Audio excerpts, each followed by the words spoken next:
বিরতির পর স্বাগত। 22শে জানুয়ারি অযোধ্যায় রাম মন্দিরের প্রতিষ্ঠা, রামলালার প্রাণ প্রতিষ্ঠা হবে। তাকে কেন্দ্র করে ইতিমধ্যেই গোটা দেশব্যাপী রাষ্ট্রীয় হিন্দু বাহিনীর উদ্যোগে একাধিক কর্মসূচি হাতে নেওয়া হয়েছে। ব্যতিক্রমী নয় আমাদের রাজ্যেও দেখা গেছে 19 নম্বর ওয়ার্ড এবং বিশ্ব হিন্দু বাহিনীর রাষ্ট্রীয় হিন্দু বাহিনীর উদ্যোগে আজ রাম মন্দিরের প্রাণ প্রতিষ্ঠা উপলক্ষে বর্ণাঢ্য র্যালির আয়োজন করা হয়েছে। সকালে একেবারে শীতের সকালে কচিকাচারা বিভিন্নভাবে সেজে তারা বর্ণাঢ্য র্যালিতে অংশগ্রহণ করেছে। গোটা দেশব্যাপী বিশ্ব হিন্দু বাহিনী বা বিশ্ব হিন্দু পরিষদ এই ধরনের উদ্যোগ বা এই ধরনের কর্মসূচি হাতে নিয়েছে। আমরা প্রতিনিয়ত রাজ্যের বুকে এই ধরনের মিছিল দেখতে পাচ্ছি এবং আজকেও 19 নম্বর ওয়ার্ড এবং বিশ্ব হিন্দু বাহিনীর রাষ্ট্রীয় হিন্দু বাহিনীর উদ্যোগে এই বর্ণাঢ্য র্যালির আয়োজন করা হয়েছে, এই শোভাযাত্রার আয়োজন করা হয়েছে। সেই বিষয়ে সংশ্লিষ্টরা কি বলছেন শুনুন।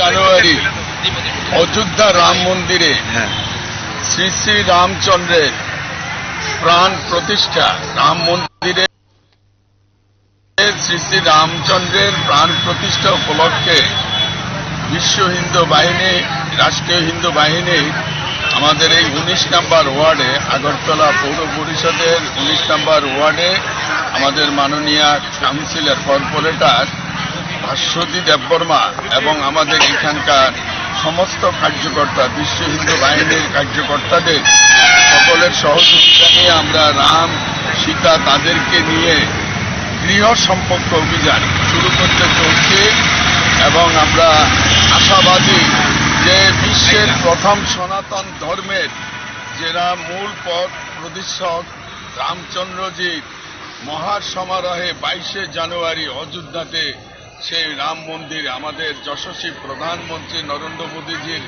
নেতৃত্বে এবং সারা ভারতবর্ষে ঋষি মহারষি তাদের সকলের আনুকূল্যে আমরা সেই অনুষ্ঠানে বাড়ি বাড়ি প্রচার করার জন্য, মানুষকে উদ্বুদ্ধ করার জন্য, মানুষকে সনাতন ধর্মে প্রতি আরো বেশি আকৃষ্ট করার জন্য আমাদের এই আজকের অনুষ্ঠান।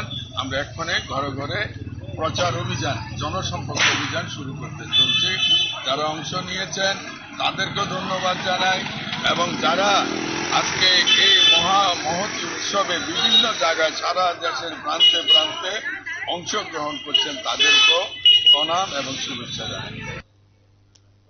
আপনারা শুনলেন বিশ্ব হিন্দু পরিষদের সদস্যদের বক্তব্য। মূলত আজ 19 নম্বর ওয়ার্ডে হয় এই বর্ণাঢ্য শোভাযাত্রার এবং তারা জানাচ্ছেন যে গোটা দেশব্যাপী এই জনসংযোগের আয়োজন করা হয়েছে এবং এই পদযাত্রার মাধ্যমে সাধারণ মানুষের সঙ্গে যোগাযোগ স্থাপন করা হচ্ছে। রাম মন্দির সম্পর্কে মানুষ জানছে, মানুষের মধ্যেও একটা রাম মন্দির বা রামের প্রতি শ্রদ্ধা থাকবে, তার জন্য এই ধরনের বর্ণাঢ্য র্যালি বলে জানাচ্ছেন। এই মুহূর্তে নিয়ে নিচ্ছে ছোট্ট একটি বিজ্ঞাপন বিরতির সঙ্গে থাকুন।